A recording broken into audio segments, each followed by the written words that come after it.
Sveiki, aš Eduardas Norkus ir čia nesukalbamieji. Mes grįžtame po nemažos pertraukos, bet turime ką pasakyti. Šiandien norėčiau Jums pristatyti politinius niuansus vykstančius Lietuvoje, tai žinoma Seimo rinkimai ir Kazlų Rūdos savivaldybės tarybos posėdžio nutarimai. O dabar keliaujame. Seimo rinkimai. Turbūt patys svarbiausi politiniai įveikiai, kurie Lietuvoje vyksta kas 4 metai. Kazlų Rūdoje mes neturime labai daug žymių politikų, ypač nacionalinės lygos žaidėjų. Turime tik vieną pastarąjį laiką, kuris vienu ar kitu aspektu pabando būti garsių politikų. Tai žinoma mūsų gerbiamas Mantas Varaška.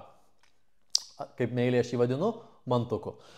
Taigi, man buvo labai įdomu, kaip šito politiko kelias prasidėjo. O jis prasidėjo labai seniai. Aš paskaičiavau, kad aš dar mokykloje buvau, kai Mantukas jau patarinėjo mūsų Seimo nariams.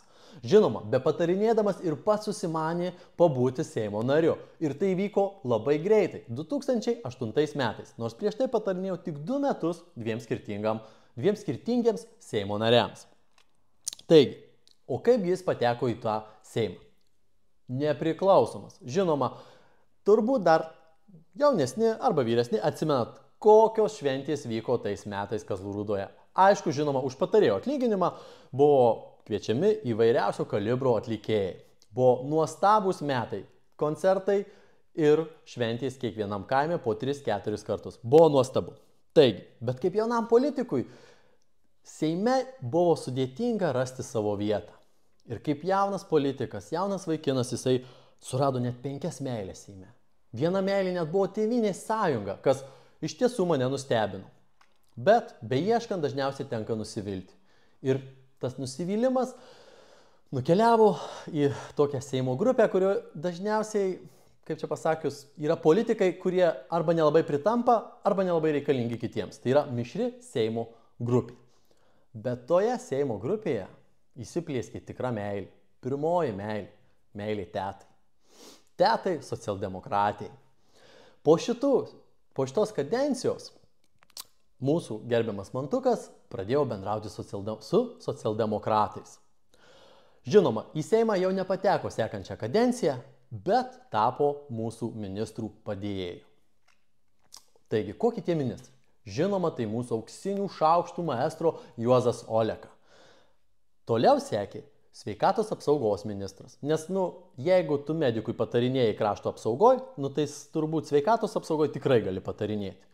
O tai buvo viskas turbūt apskaičiuota. Nes puikiausias tramplynas į valstybinę darbo vietą, tai turbūt patarinėti politikams, kaip dirbti. Po šitos kadencijos jisai Mantukas tapo Kauno klinikų viešųjų pirkimų vadovu. Bet meilė čia politikai nesibaigė. 2015 metais su socialdemokratais keliavo į tarybą. Kazlų Rūdos, žinoma, taryba, nes tokio kalibro politikas turbūt praverčia kiekvienai savivaldai. Bet įvykus 2017 metais Rožių karams, turbūt atsimenat, kas tai yra. Tai yra socialdemokratų pirmininko rinkimai. Ir čia įvyko pirmasis konfliktas su gerbiama teta. Neišrinko Manto į pirmininkus. Po to nusivylimo reikėjo kažką daryti. Ir 2019 metais buvo įkurta arba atgaivintas komitetas Jaunoji Sūduva. Šitai buvo laimėti Kazlų Rūdos savivaldybės ir mero, ir tarybos rinkimai. Po šitų rinkimų buvo prisiminta pirmoji meilė. Arba iš tų pirmųjų 5 meilių. Gal taip pasakykim, konservatoriai, su kuriais buvo pabandyta sudaryti koaliciją. Žinoma, Mantas greitai atsiminė, kad konservatoriai tai ne ta meilė, su kuria reikia ilgai būti. Bet žinot, kas visą laiką laukia? Ponia teta. Ponia teta socialdemokratai. Jie visą laiką šalia ir jų meilė visą laiką yra tikra.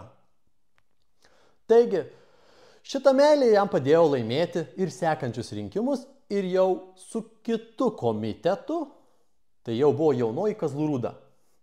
Laimėjimas buvo absoliutus, į vienus vartus, ta prasme, nebuvo jokio pasipriešinimo. Kaip meras gavo 80%, kaip komitetas irgi arti, jeigu gerai atsimenu, apie 75, turbūt, gal mažiau. Čia jau nesmė. Bet čia politinės ambicijos nesibaigia. Tu esi jau, ne kunigaikštis, bet jau valdovas tokios didžios savivaldybės kaip Kazlų Rūda. Tave jau nešioja ant rankų. Tai kas yra dar virš savivaldybės merų? Tai žinoma prezidentas. Ir čia jau pabandė su nauja meilė. Jau nebe ponė Teta, o su Pinskais. Aš nežinau, kaip tai galima, bet tai buvo regionų partija. Jis ėjo, tiksliau kėlėsi kandidatų į prezidentus ir jį rėmė Pinskai. Bet kaip toj dainoj, priimk po skėčių, priimk mus abu, ne Pinskuvienė abiejų po skėčių nepriėmė ir dėja Mantas buvo išspirtas iš po skėčio ir jam teko savo ambicijų į prezidentus atsisakyti. Bet kadangi 3 rinkimai, tai ar tu nepabandysi dar kartą? Tai žinoma, kad pabandysi. Ir čia jau laimę bando jau nesu moteriškos lyties, kaip pasakyti, partnerių, o su valstiečių žaliųjų sąrašu, kuriam turbūt tai partijai vadovauja vis dar Karbauskis, jeigu gerai žinau, taigi jis yra tam sąraše. Kaip pats sakė, tiksliau rašė, tai jis nenori į Seimą. Ir sąraše yra tik dėl to, kad nenori eiti į Seimą. Bet jeigu netyčia kažkaip atsirastų jam vieta būnant kokiu nors ministru, tada taip, jisai eitų ir gelbėtų Lietuvą. Bet žinot, tu nenori, bet atsiduri sąraše kažkaip. Tai taip ir vyksta mūsų šito didžio politiko kelias. O dabar visai liko nedaug. 13 dieną mes matysim, kaip jam sekėsi. O dabar keliaujam į tarybą. Ir prie manęs jungiasi Marius. Sveikas, Mariau. Sveikas, Eduardai. Kaip gyveni? O visai neblogai. Kaip tavo ilgosios atostogos nuo šito mūsų podcast'o? Tai bene pats geriausias atostogų buvo dalykas, tai pailsėti nuo tavęs, nuo tavo plepalų ir nuo tavo plepalų keliamų problemų. O iš tiesų tai buvo puikios atostogos, puikiai pailsėjau. Grįžau kupinas naujų minčių, naujų užmojų, nauji karjeros vingiai. Na ir sugrįžo Alkis politikai. Politikai taip, Alkis sugrįžta, nes turbūt tos politikos dabar, jau čia yra. Nes kiekvienam kampe dabar šitą mėnesį turbūt, pas mus turbūt agitaciją reikia vykdyti būtent tik mėnesį. Nes kitaip nesigauna politikam. O dabar visur pilna jų. Ir nežinau, pašto dėžutės pilnos popieriaus, kuris nedega kažkodėl. Kodėl gaminti reklamą, kuri nedega? Taigi kaimo žmonėms tai čia pats geriausias dalykas, už tai gali vertinti partiją. Ir žinoma, stendai, reklamos, debatai, bet aišku, kuriuo aš dabar daug susižiūriu, nes man tiesiog įdomu, kas ką siūlo. Bet čia vėliau truputį apie pačią dabar vykstančią situaciją, čia Seimo didieji rinkimai. Aš norėčiau keliauti į tarybą, jeigu tu nieko prieš. Žinoma, puiku, privalom tai padaryti, juolab, kad vos prieš gerą savaitę posėdžiavome savivaldybės tarybos posėdyje ir jame buvo visai įdomių sprendimų. Iš tiesų buvo 15 klausimų, kaip visada mes apsistosim ties keliais esminiais, nes tiesą sakant, dalis klausimų nei mums itin įdomus, kuriuos tiesiog užtenka pakelti ranką ir prabalsuoti, bet kiti verti diskusijos. Ir diskusijos tikrai vertas klausimas buvo, aišku, tos diskusijos pas mus negali būti, nes o kam diskutuoti, jeigu yra kas nusprendžia iš karto, tai socialinis būstas. Savivaldybė nusprendė skirti milžiniškas lėšas socialinio būsto įrengimui. Ir aš turbūt labai norėčiau išgirsti tavo nuomonę, nes lygtais tavo komiteto buvo šitas klausimas. Taip, tai turbūt buvo tikrai vienas iš įdomiausių pastaruoju metu apskritai svarstytų klausimų. Komitete, kuriame aš dirbu, ekonomikos, verslo ir finansų komitete, taryboje mes nebuvome tokie smalsus kaip komitete. Ir iš tiesų klausimas, sprendimas įdomus. Mūsų savivaldybėje po keliasdešimt metų atsiras naujos statybos, naujos kartos daugiabutis skirtas socialiai remtinoms šeimoms, žmonėms, kurie turėtų sulaukti iš mūsų pagalbos. Ir tai bus būstas su 13 butų, maždaug 800 kvadratinių eurų, ir už nepaprastai didelę pinigų sumą, už 1 600 000. Ir šita vieta buvo man bemaž pati įdomiausia ir pati, sakykime, tokia daugiausia klausimų sukėlusi. Ir aš negailėjau klausimų komitete pranešėjai ir į visus klausimus gavau atsakymus. Ir neturėjau paskui jau tiesiog jokių abejonių dėl to, kad reikia šitą sprendimą daryti? Nežinau, aš, tu prasme, nebuvau komitete, aš į tuos klausimus tavo užduotus, kuriuos mes paskui aptarėm, nebuvau gavęs, todėl man kilo natūrus klausimas, kodėl mes negalim panaudoti esamos infrastruktūros. Mes turim mokyklas, kurios, dalis funkcionuoja patalpų, dalis jau ne, bet turbūt matant tendencijas, reikia suprasti, kad jos bus uždarytos anksčiau ar vėliau. Ir kodėl tose patalpose negalima būtų įrenginėti socialinių būstų? Man atrodo, kur kas efektyviau būtų panaudoti tie pinigai. Kaip tu manai? Tavo idėja visai yra nebloga, tu ją ir pagarsinai taryboje, tačiau komitete mums diskutuojant apie tai, pranešėja tiesiog akcentavo, kad patys projekto finansuotojai, ministerija, kuri šitas lėšas administruoja, rekomenduoja vis dėlto statyti daugiabutį dėl to, kad jau turi praktiką, kad mažose savivaldybėse nekilnojamo turto rinka yra labai skurdi, nusipirkti būstų praktiškai neįmanoma, labai ilgi procedūros terminai ir kiti dalykai, ir dėl to buvo nuspręsta, kad tiesiog imti iš peties ir padaryti tai, kas iš tiesų, jeigu žiūrėtume tik per ekonominę prizmę, tai yra, įspūdingai nelogiška. Nes vieno būto kaina tokiam daugiabutyje sieks maždaug 130 000 eurų. Kazlų Rūdoje tokios būsto kainos yra mūsų didžiuose šalies miestuose. Tačiau statybininkam nėra skirtumo, kur statyti tokį objektą, jisai kainuoja tiek, kur jį bestatytum. Kadangi 85% šito projekto, o tai sudaro beveik 1 400 000 eurų, finansuoja ES fondai, savivaldybės dalis yra grubiai 250 000, aš manau, kad su visais tais skepsiais iš ekonominės pusės turime šitą projektą įgyvendinti, ir labai džiaugiuosi, kad taryba jam pritarė ir projektas jau pas vertintojų. Aš tą skepsio turiu dar ir daugiau, žinau, aš atvirai pasakysiu. Nepadarysim už tiek, nes kol padarysim, tai pabrangs viskas, į savivaldybę tikrai reikės dasidėti savo dalim didesnė. Kitas dalykas, tie būstai bus neįrengti. Kiek mačiau projektą, tai yra tik virtuvinis komplektas, tai aš nemanau, kad tie žmonės atsineš savo lovą, sofas ir, dušus, vonės ir visa kita, tai mes dar būtų reikės mažiausiai kokie 20-30 tūkstančių įrengimui pilnam, plus dar reikės prijungti prie visų komunalinių sanmazgų, tai kanalizacija, vandentikis, elektra, internetas, šildymas turbūt bus gal centralinis, tai vėl kokie 200 000 kainuos savivaldybė viską prijungti. Aš grubiai taip spėju, kad tai bus. Tai mes prisidėsim ne tais 300 000, ar kokie 600 000. Ir tai paims iš visų, dėl ko? Dėl to, kad mes sukursim gerbuvį, tokį, rezervatą sukursim, mažą bendruomenę, socialiai remtinų žmonių. Tavo skepsis galbūt ir sveikintinas, nes kiekvienoje situacijoje reikia žvelgti ir patį turbūt niūriausią scenarijų ir patį optimistiškiausią. Aš žiūriu truputėlį per vidurį.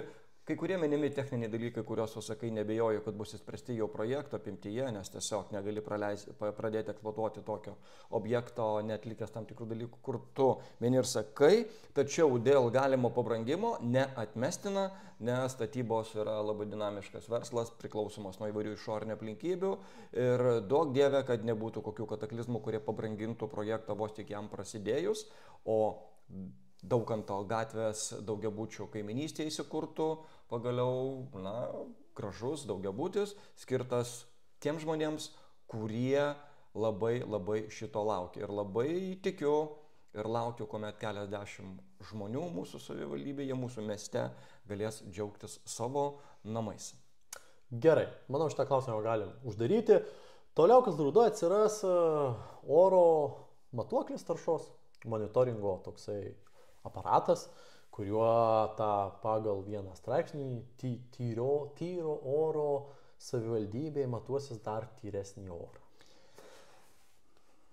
Dalykas, kurį jau nežinau kiek metų siekia mieste turėti Kazlų Rūdos bendruomenė, Kazlų Rūdos žmonės. Tai yra stacionarus oro taršos matuoklis, galintis visiems atsakyti į amžinus klausimus. Kvapą jaučiam, tačiau institucijos visą laiką teigia, kad nieko nėra. Oro taršos rodikliai yra normos ribose. Ir štai vėlgi tos pačios ES investicijų dėka savivaldybėje, mieste, toje vietoje, kurioje ir buvo planuojama, vadinkime, kad yra ta erdvė Borisevičiaus ir Žemaitės gatvės, arba tiksliau Borisevičiaus ir Gedimino gatvės maždaug kažkur tai sankirtoje, atsiras matuoklis, kuris leis mums miestelėnams stebėti taršos rodiklius, na ir pagal tai reikalauti tuomet švaresnio oro, jeigu jis bus blogas, iš tų, kurie galimai jį kenkia, na ir tuo pačiu galbūt nustoti vadovautis įvairiais gandais ir netiksliais faktais, nes šitos duomenys mes patys galėtume matyti interneto svetainėje. Jo, bet turbūt reikia pripažinti, kad ir savivaldybė galėtų prie to oro taršos mažinimo pati prisidėti. Aš taip įsivaizduoju, pavyzdžiui, galėtų būti dažniau valomos gatvės. Ne, sausų periodų metu, kadangi pas mus kas antra mašina turbūt yra sunkvežimis, reikia pripažinti, ir kurie kelia nemažą dulkių, nežinau, rutulius. tai turbūt, jeigu jos būtų dažniau valomos, reikia manyti, kad ir oras būtų mažiau užterštas. Bet čia bet kokias priemonės sveikinu, kurios jau būtų sugalvotos, tačiau dabar mes pradedam nuo monitoringo, keliausime vėliau turbūt iki kitų dalykų, nes žinia apie tai, kad nuolat bus stebima oro kokybė, manau, kad tuos, kurie kitą kartą galbūt yra linkę truputėlį paprasčiau pažiūrėti į mūsų norus ir reikalavimus, bus reiklesni patys savo procesam. Taip, iš tiesų tai yra labai geras dalykas, aš manau, ir reikalingas, ir turbūt kiekvienam miestui, ypač kuris turi pramoninių objektų, stebėti savo aplinką yra labai verta. Ir dabar turbūt perliukas ant šitos tarybos, čia yra pasaka. Kai aš jums pasakojau meilę, politinę meilę, bet yra, kad jeigu tu jau nemyli socdemų, bet tave socdemai myli.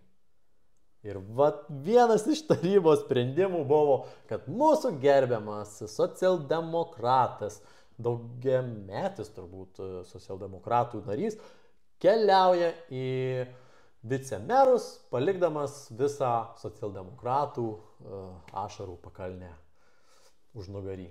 Žinia, kažkiek netikėta.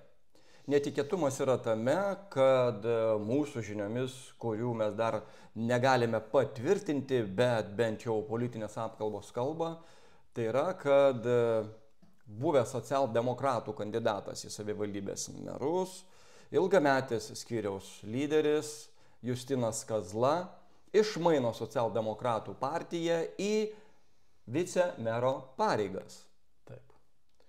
Negana to, čia turbūt pasakyčiau, gal yra bjauresnis tas dalykas, kurio, gerai, tu pats nusprendėjai, dėl to gardesnio duonos kąsnio, dėl atlyginimo, reikia turbūt paprasčiausiai sakyti, palikti socialdemokratus ir eiti, jeigu sudarytos tokios sąlygos. Bet pasak, vėlgi, žmonių, komentuotojų, pasakotojų, įsivedi dar dalį ir skyriaus. Kam taip daryti? Kam griauti? Ar čia koks keršto akcija yra? Ar kas? Galų gale net, vėlgi, gandų lygmenį, kad po jo eina Erika Motijauskienė, jį turėtų patekti. Ir paskui eina dar kitas narys.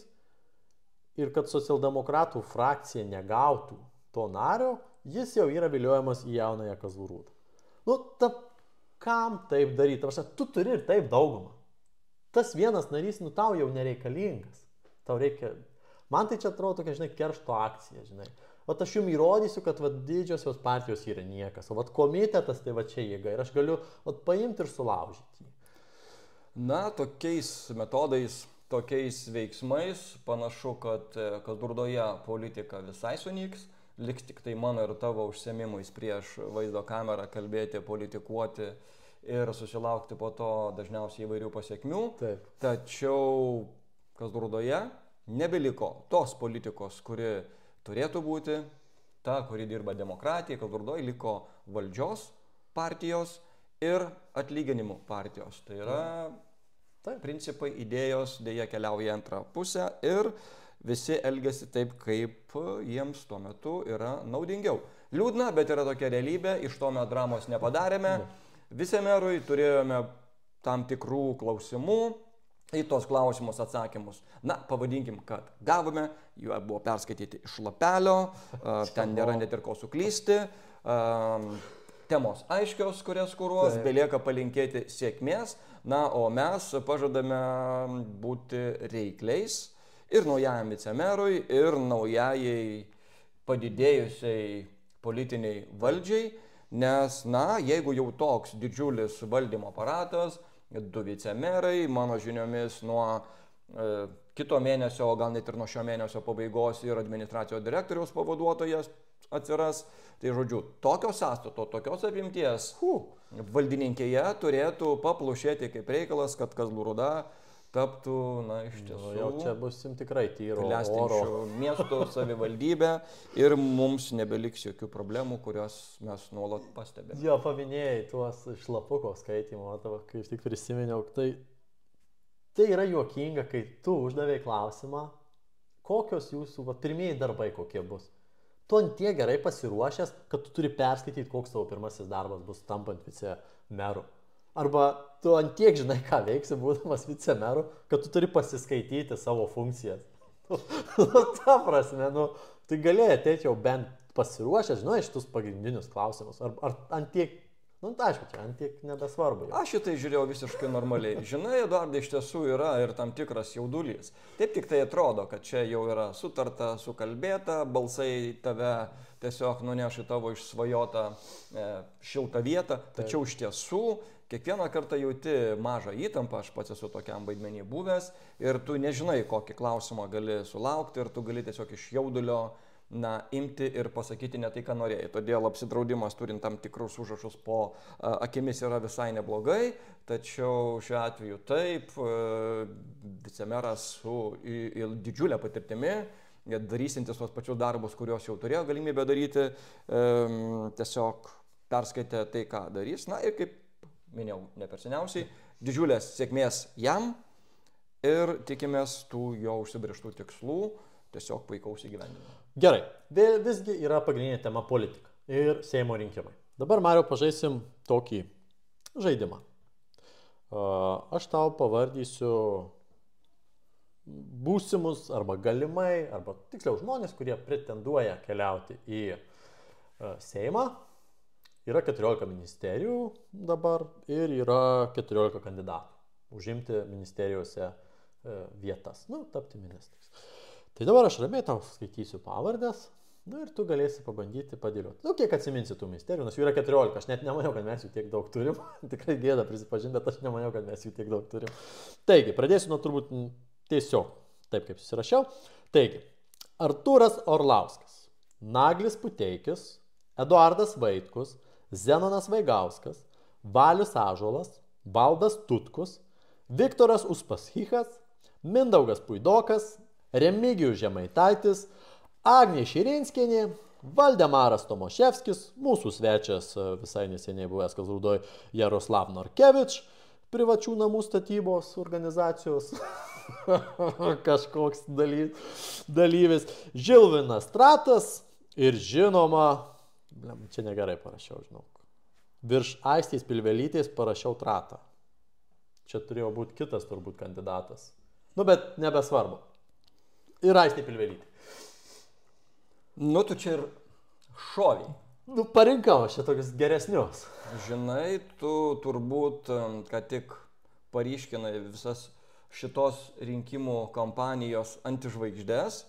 Ir žinai, net didžiausiam košmare negalėčiau įsivaizduoti, kad bent nors vienas iš jų atsidurtų prie mūsų valstybės vairo, prie mūsų institucijų vairo. Bet kadangi tai yra žaidimas, pavadinkime, tai yra virtuali simulacija. Taip. Tu atsibundi, spalio pabaiga, aišku, atšventęs ką nors, nes dar vis nesiorientuoja, kad tai blogai gali būti. Ir šitie žmonės sudaro daugumą, jau deda parašus, ministerijos išdalintos ir jie visi tampa kažkuo. Važiuoja. Duok man pavardės, aš bandau tas tavo pavardės žiūrėti dabar. Tik tai gali užgesti. Gerai, aš pabandysiu žiūrėti. Gerai. Nepaprastai sunkus. Tavo čia, kaip sakyti, testas man. Gerai, pradėkime. Mūsų anekdotų karaliaus turbūt. Ne, gal aš pradėsiu nuo Vaitkaus. nesinori jokio priežodžio prieš tokius žmonės pasakyti gerbiamas, negerbiamas, tiesiog turiu pakankamai savus stiprius principus, kad tokius žmonės dar kaip nors politkorektiškai, kultūringai pavadinčiau, bet manyčiau, kad toks žmogus galėtų būti, neteisingumo ministerijos ministru. Ta prasme, nes, žmogus iš principo yra mažiausiai keistas, o jeigu iš tiesų, tai, asmuo, kuris man atrodo kaip kolaborantas. Taip. Keliauju toliau. Tai neteisingumo ministerija. Ja, Mindaugas Puidokas. Kaip dabar būtų galima neturėti mums, pavyzdžiui, tarp galaktinių ryšių užsienio ministerijos. Bet čia jaučiu būtų, bendradarbiavimas su Kubilium jau. Nes Kubilius yra kosmoso, tai čia būtų tarp galaktinės. Tai manau, jie vis tiek turėtų vis tiek Europos Sąjunga bendrautų su galaktika. Kažkokiu būdu, kad jie turėtų. Manau, kad ir mūsų kosmoso komisarai būtų per sunku susikalbėti su tokiu ministru, nes, tiesą pasakius, man tai yra vienas iš tų 14 nesusipratimų, kurios čia. Gerai, važiuojam toliau. Keliaujame toliau. Eduardai, pavardės yra tiesiog tokios, nežinau, Viktoras Uspaskich, tebūnie dvasinio nušvietimo ministerija. Tiksliai jau švento vandens turi, tai krapilą galėtų galima. Taip. Orlauskas, manau, kad galėtų būti puikus vidaus priešų paieškos ir reikalų ministerijos vadovas. Čia kitaip žmogus moka. Ne tik anekdotus, tačiau ir grasinimus svaidyti nuo scenos. Kiekvienam į dantis įkiš. Taip. Tutkus, tai, koksgi generolas be savo ministerijos. Ir aš manau, kad jis galėtų būti krašto negynimo, tėvynės išpardavimo ministerijos vadovas. Išdalinimo, atkirptų šalčininkus iš karto. Bet tu žinai man, kas yra iš tiesų, sunkiausia, sulaukti tos metaforinės dienos, to žaidimo pradžios, čia pabėgo simuliacijos, kai tokį galimą kandidatų sąrašą reikės tvirtinti prezidentui, kuris labai yra kritiškas dabartiniai vyriausybei, kuri mano asmeninė nuomonė yra viena iš geriausių visų mūsų nepriklausomybės laikų vyriausybių, o jam tektų tokį sąrašą. Ir žinai, iš to viso sąrašo aš matau bemaž ryškiausią žmogų, primadoną, nebejotiną kandidatę į ministrės pirmininkės, kuri tik tai viena galėtų štai šitą keliaujantį cirką suvaldyti, suvadėliuoti, tai Agnė Širinskienė. Štai tau ir vyriausybės vadovas. Visos kitos pavardės, kurias čia tu įsirašęs, man net iš tiesų, net ir jeigu taip jau atvirai ir sąžiningai be ironijos, yra tiesiog gaila laiko skirti tokių žmonių apskritai analizai, nes tai yra žmonės, kurie turi pilietinę teisę turėti įstikinimus juos reikšti, tačiau jie neturi teisės būti mūsų valstybės valdžioje dėl to, kad, jie iš principo prieštarauja tam, ką yra nuveikę mūsų žmonės. Taip. Kiek sukūrė turbūt valstybės per tą 30 metų, tai čia pasaka, ką mes pasiekėm, mano nuomonė. Ir iš tiesų dabar jau truputį rimčiau. Iš tiesų, taip, Tėvynės sąjunga, kaip mėgsta Ramanauskas sakyti, aišku, čia dabar prisikalba vis, yra bloga partija. Ir kartais aš su juo sutinku. Bet kitos kur kas blogesnės. Taip, mes prisikalbam, mes nepadarom, nežinau, dar visko, ką žmonės, žmogiškos savybės. Pas kiekvienas. Politikai irgi yra tiesiog žmonės. Mes kartais iš jų linkę padaryti kažkokius mini dievus, kurie negali suklysti, kurie negali prisikalbėti, kurie visą laiką turi turėti gerą nuotaiką, tiek kalbant su žurnalistais, tiek apskritai bendraujant. Ta prasme, jie irgi žmonės. Jie tiesiog. Bet neskaitant to. Tai aš norėčiau jūsų paprašyti, jeigu jau rinksitės ne Tėvynės sąjunga, kas mano nuomonė būtų klaida, bet ką dabar?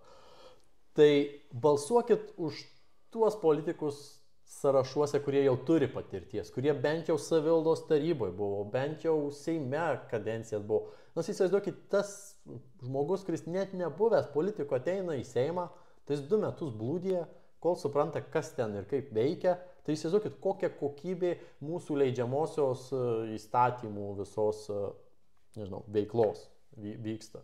Tai tragedija. Tai tiesiog mano prašymas, balsuokit už tuos, kurie jau turi politinę patirtį. Čia. Na, mano patarimas, kadangi man dažnai tenka tapti labai susireikšminusių sofos politologų, stebėti debatus. Vienus stebėjome gyvai nuvažiavę į mūsų vienmandatės pretendentų tapti Seimo nariais debatus. Ir abu buvom šokiruoti tiek, kad porą valandų buvo tiesiog sunku apskaičiuoti žodį, išskyrus kelis tikrai protingus, įdomius asmenis, dabartinius Seimo narius. Na, dėl kitų pasirinkimo tapti kandidatais aš abejočiau, bet ne apie tai yra kalba. Tai kaip sofos politologas, sofos politikos ekspertas, norėčiau pasakyti, eikite balsuoti. Net jeigu nerasite balsuoti už kažką, balsuokite prieš. Balsuokite prieš tokią vyriausybę, kurią juodžiausiam savo košmare susapnavo Eduardas. Balsuokite prieš tokius asmenis. Na ir jokių būdų neleiskime išvaistyti to įdirbio, kurį per 30 viršų metų nudirbo visos vyriausybės, visų kadencijų Seimai. Lietuva šiuo metu yra labai puikioje ekonominėje situacijoje. Lietuva šiuo metu yra viena iš pažangiausių Europos Sąjungos valstybių. Lietuva yra klestėjimo keliu žengianti valstybė. Netiduokime jos vertelgoms, netiduokime jos paviduoliams ir piktiems nežinia ant ko ir dėl ko ant kažko žmonėms. Balsuokime už savo valstybės ateitį pagal savo įsitikinimus. Kiekvienoje partijoje tikrai galima rasti, kiekvienam sąraše galima rasti įdomių žmonių, žmonių norinčių savo patirtimi aukoti politikai. Tikrai rasite, ką įsirinkti iš tų sąrašų, bet jokių būdų neleiskite išsipildyti sapną. Čia mane parodė. Sapnuoji blogus sapnus. Gerai, o dabar pabaigai žaidimas. Padarysime tokį, nežinau, dėl lažybas, bet tiesiog aš tau varysiu partijas ir kiek surinks daugiamandatėjai procentų. Aš čia turiu pasirašęs 6 partijos, kurios manau, kad pateks į Seimą. Ne, 7. 7 partijas ir dabar aš jas tau vardysiu ir man jokio įsisukinėjimo, tiesiog procentas, kiek jos surinks daugiamandatėjai. Tai aš tada bandysiu ir pasivežymėtis, ką aš tau Gerai. pasakoju, kad susiskaičiuočiau. Keliaujam, žinoma, nuo pačios man mėgstamiausios partijos Tėvynės sąjunga. Ok. Nebūsiu kažkoks tai burtininkas ir stiklinio rutulio neturiu, kad galėčiau ką nors priskaičiuoti ne taip, kaip skaičiuoja ekspertai, kurių ekspertinė nuomonė aš pasikliauju. Taip. Tai Tėvynės sąjunga, sakykime, apie 20% balsų. Gerai. Turė daugiamandatėje. Aš manau, kadangi reikia iš kažko. 20. Palauk, reikia iš kažko. Kiekviena partija bus vienas taškas, kuris arčiau, tas gauna tašką. 7 yra, tai 7 taškai, nes viena per pusę iš vakarienės. Sekmadienį. Tinka. Tinka. Viskas, gerai. Tai aš manau, kad Tėvynės sąjunga surinks, to pačio negaliu sakyti, tai 22. Na, aš labai būsiu jai pozityvus. Gerai, toliau keliaujam vardan Lietuvos, tai yra Skvernelio. Įdomus sąrašas. 8%. Rašau 8%. Nu, aš manau, kad 7 bus mažiau. Turiu argumentų, kodėl taip manau, bet juos dabar nesileisiu. Tai tau išklosiu per tą vakarienę, kurią aš godžiai kirsiu, o tu labai smagiai už ją mokėsi. Kas žinai, kas labai gerai, Jakelaitis kalbina lyderius politinius. Tai pasižiūrėkit YouTube'ai nemokamai, tai tikrai verta. Atskleidžia visą ir programą paliečia, tai tikrai susidarysit nuomonę iš tiesų, kas ir apie ką. Gerai, ir mūsų tetos partija, mūsų mylimuko teta. Nepaisant didžiulių lūkesčių, kuriuos kiekvienose rinkimuose sukelia reitingai, tyrimus atliekančios bendrovės, socialdemokratai dėl paskutinių savaičių komunikacinių kliurkų, dėl teisminių sprendimų jų lyderių atžvilgių, mano nuomonė, mano vertinimu, mano spėjimu netaps pirmojo turo nugalėtojais, daugiamandatės nugalėtojais ir jie rikiuosis garbingoje antroje vietoje, na, sakykime, su 18% balsų. Aš manau, kad socialdemokratai surinks 17 tada. kad labai netem. Gerai, ir dabar žinoma mūsų valstiečiai žalieji, kurie nei valstiečiai, nei žalieji, mano nuomonė, bet važiuoju. Aš dar ten priminsiu, kad ten yra ne tik valstiečiai žalieji, ten dar yra buvusio kandidato į prezidentus Igno Vėgėlės komanda ir tai yra koalicinis sąrašas. Koaliciniam sąrašui reikės peržengti 7% ir aš linkiu jiems per Marytės plauką tuos 7% ir peržengti. Aš tą palinkėsiu neperžengti. 6. Aš duodu jiems 6. Toliau mūsų liberalai, Čmilytė. Visai gerai kalba, man patinka, ką jinai dėsto mintis. Ir tokia ramybė nuo jos visą laiką atvelkia. Tai viskas gerai su liberalais ir su ponia Čmilytė, viskas tikrai yra neblogai. Partija atlaikė įvairiausius likimų ir oponentų, ir teisėsaugos smūgius. Panašu, kad jau tam tikrasis liberalusis stuburas pasimatė. Ir 6% mūsų liberalams, Lietuvos Respublikos liberalų sąjūdžiui. Aš jiems duočiau... 7, atsiprašau, tikslinu, 7. Noriu jiems palinkėti 7 balsų. Aš jiems duosiu 8. Ir dabar Armonaitės, Laisvės partija. Štai debatuose, kur buvo šakiuosi, turbūt labiausiai jų kandidatas Laisvės partijos, neatsimenu vardu. Bet man labiausiai patiko jo emocionalumas, ką aš ir norėčiau debatuose matyti. Kur, žinai, man tie Amerikos debatai labai patinka, kur ten wow, ten yra šou. Tai aš irgi galvoju, kad žmonės žiūrėtų, tai turėtų būti biškai daugiau iš šou paverčiami tie debatai. Ir Lietuvoje, aš visi turiu skirtingas nuomonės, tai jis buvo arčiausia to, kuris galėjo truputį pakelti debatų link šou. Tiesiog. Įdomus kandidatas, politinio nepatyrimo daug, tačiau emocijos arba to tikrumo tikrai buvo nemažai ir manau, kad savo organizacijos, savo partijos vėliavą jisai garbingai apgynė. Na, o jaunesniesiam liberalų broliam ir sesam, Laisvės partijai, aš norėčiau palinkėti 6%. Aš jau labai jiem linkiu tuos bent 5 surinkti. Nes manau, kad gali būti sudėtinga. Aišku, jaunimas turbūt, čia jau pačio jaunimo, iki 25 metų turbūt turėtų būti pasirinkimas šitą partiją. Gerai, ir žinoma mūsų, sakyčiau, juodojo arkliuko, ar kaip ten, Nemuno aušra, Žemaitaitis, Remigijus, kuris kaip naujas gelbėtojas, nusivylusių namų šeimininkių mylimiausias vyras ir visų tų, kurie nesugebėjo Lietuvoje sukurti turbūt didesnės vertės ir to gerbuvio nepajuto jų lyderis. Turiu atsidusti, norėčiau nematyti šitų skaičių, norėčiau jų nebūti išgirdęs iš įvairių ekspertų, tačiau turiu su jais sutikti, nes tai yra organizacija, kuri tradiciškai pretenduoja į gelbėtojų balsus, o tokių gelbėtojų mūsų kiekvienose rinkimuose atsirasdavo.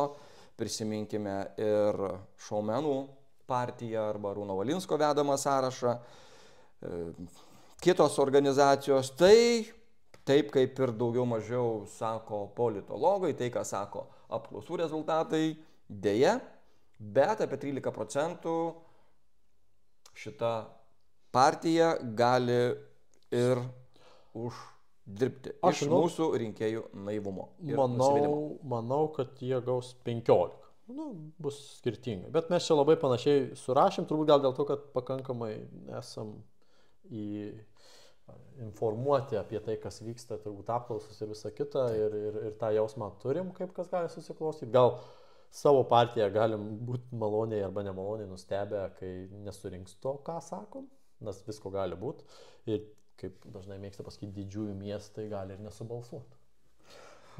Iš tirščių nebursim, bet aš dabar labai grubiai greitai suskaičiavau. Mano prognozės plus tavo panašiai sviruoja apie 80 su virš procentų nuo visų atėjusių balsuoti žmonių pagal mūsų sąrašų skaičiavimą. Reiškia, dar lieka grubiai apie 15-20% balsų, kurie tikėtina išsimėtis, kurie galbūt bus negaliojančiais biuleteniais pripažinti. Arba galbūt pakeis mūsų proporcijas, štai tas, kurias mes įvardinom, daugiau arba mažiau. įvairių partijų labui. Reikia pripažinti, gaus ir regionų partija, gaus ir Lenkų rinkimų akcija, gaus ir Vaitkus ir begalį. 17 yra partijų.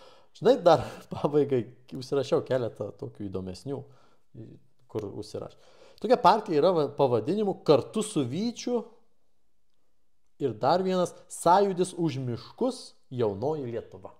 Nu, čia patys įdomiausi turbūt pavadimai, kuriuos sugebėjau surasti. Taigi, turbūt visiems palinkėsim sėkmės, o jūs, mėlyjeji, eikit balsuot, eisim ir mes balsuot. Ir ką, iki sekančio susitikimo. Taip. O mes vakarienės transliaciją darysim. Ką valgom ar kaip plepam? Kaip tu liūdi dėl to, kad aš valgau godžiai, o tu tiesiog žiūri ir tiesiog liūdi, nes netrukus tavo kortelė palengvės. Manau, kad kažkokią informaciją apie tą vakarienę jūs tikrai pasieks. Sutarta. Iki vario. Iki pasimatymo.